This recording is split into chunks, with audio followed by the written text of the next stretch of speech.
Hi guys, just a quick update on where I am on the Saxon build project. The weather in England has been very changeable of late. It's gone down from the glorious weather we had last week to a bit of rain, very windy, very cold, and it's been difficult for me to get outside and carry on building the actual board and the terrain to go on it. While I've got a setup that allows me to paint, it doesn't allow me to build terrain, and I'm stuck with doing it outside. So hopefully if the weather changes, I'll be able to get back outside and carry on with that. However, what I decided to do, rather than move on to something completely different, I've painted the Saxons that came from Gripping Beast, and I did the quick unboxing for. So we have a warlord here, and that is the model of Penda, the last pagan Saxon king of Mercia. Then we have the first four nobles here. I had to paint all the shields myself. I was going to get some transfers from Little Big Man Studios, but he shut down his order book because he's just so busy, which is great for him. I'm really pleased for him, but meant I had the fun of painting shields, which is never the high point of anything, I think. I mean, Dark Age shields aren't too bad, but if you're trying to paint Roman shields and stuff, oh dear, just leave them plain. Right, next group of nobles we have here.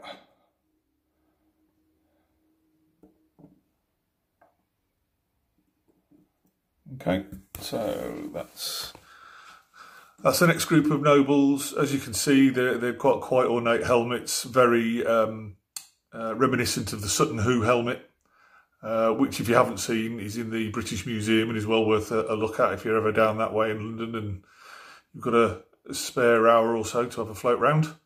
Yeah, very nice figures to paint. Take the paint really well, and tried to keep them quite colourful certainly for the nobles. And yeah, so hopefully they'd stand out on the table. So we'll move those back out of the way, and then we'll bring in the lower status Saxons.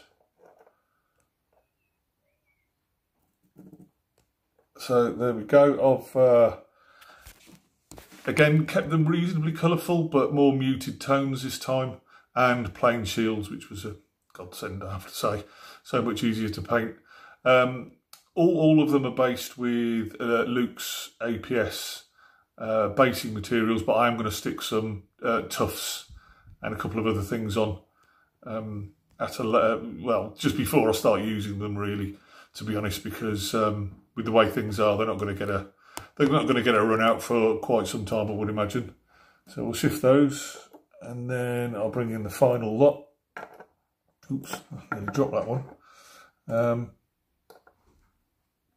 Then these are the lowest level. They are the skirmish pack. Ooh. Oh, I don't know what's happened. Oh, he's great. His spears come off. That's one of the problems with these guys. They've got open hands, and the spears can be a bit problematic. I'll just have to glue that back on. Right, so these are the skirmishers. These are the lower level guys in Saxon. In the Saxon hierarchy, these are the lowest level. So I've got a guy with an archer, and the other guys have just got javelins. Again, nice to paint. Kept the palette really muted. But yeah, come out quite well. I'm quite pleased with them. The force that you see here allows me to play 2 war bands for Blood Eagle, which are a skirmish set of rules for the Dark Age period. I can add some extra figures, another 4 lower level Saxons and 8 skirmishers, and that would then give me a Saga warband, and then from there I could even take it up to be able to do Dux Britanniarum with it. So yeah, they're quite flexible. So yeah, that's where I am at the moment. Cheers for that. Thanks a lot, guys. Bye.